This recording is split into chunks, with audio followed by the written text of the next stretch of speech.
The all Tripura book sellers and publishers অ্যাসোসিয়েশনের 41তম বার্ষিক সাধারণ সভা অনুষ্ঠিত হয় তুলসীবতী উচ্চতর মাধ্যমিক বালিকা বিদ্যালয়ে। এদিন প্রদীপ প্রজ্বলনের মধ্য দিয়ে উক্ত অনুষ্ঠানের শুভ সূচনা করেন রাজ্যের মুখ্যমন্ত্রী প্রফেসর ডক্টর মানিক সাহা।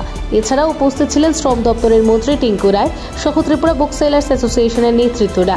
উক্ত অনুষ্ঠানে মুখ্যমন্ত্রী বক্তব্য রাখতে গিয়ে বলেন, আগে যেরকম ছাত্রছাত্রীরা বইয়ের দোকানে গিয়ে বই ক্রয় করে পাঠদান করত, সেই দোকানের বইয়ের কভারের গন্ধ যেন পাঠদানে অন্য মাত্রা রেখে দিত। বর্তমান সময়ে স্কুলে বই দেওয়া হয়, কিন্তু সেই বইয়ের গুরুত্ব তেমন থাকে না ছাত্রছাত্রীদের কাছে, সেটা পাল্টাতে হবে।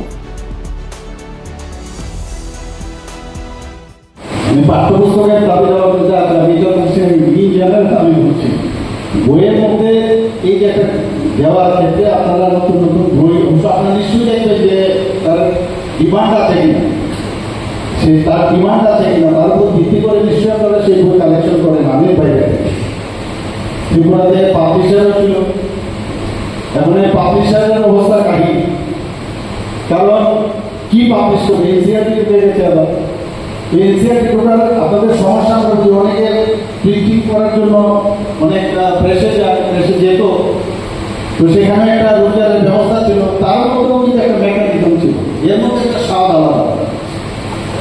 এগুলো সময়ের তালে তালে আস্তে আস্তে করে এগুলো মানে চলে গেছে। আমরা মাঝে মাঝে বই মেলা, প্রতি বছরই বই মেলার আয়োজন করি, কিন্তু সত্যি কথা যদি বলতে হয় সারা বছরই বই মেলা, বইয়ের দোকান মানে সারা বছরই বই মেলা।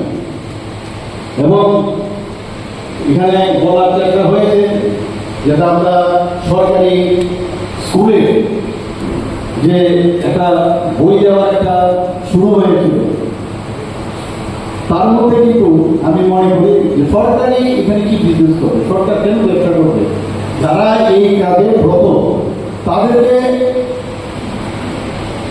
মানে সেখান থেকে সরিয়ে আমি যদি সরকারি ব্যবস্থাপনায় সেটা করি, আমার মনে হয় যারা এত বছরের পর বছর সবাই তো আর চাকরি আমরা দিতে পারি না, তো এই বইয়ের দিকে আমরা কেন যাবো, যখন আমরা কিছু নিলাম না আমরা এটা উঠিয়ে দেবো। এটার আরো একটা আমার মনে হয় একটা রাস্তা, মানে আমি একটা ফিলিংস আমি বলছি আমার মত, যে যখন স্টুডেন্টরা যখন বইয়ের দোকানে যাবে এবং বইটা নেওয়ার ক্ষেত্রে ওই যখন বইয়ের দোকানে যাবে তার মধ্যে কিন্তু এটা অন্যরকম একটা ফিলিংস আছে।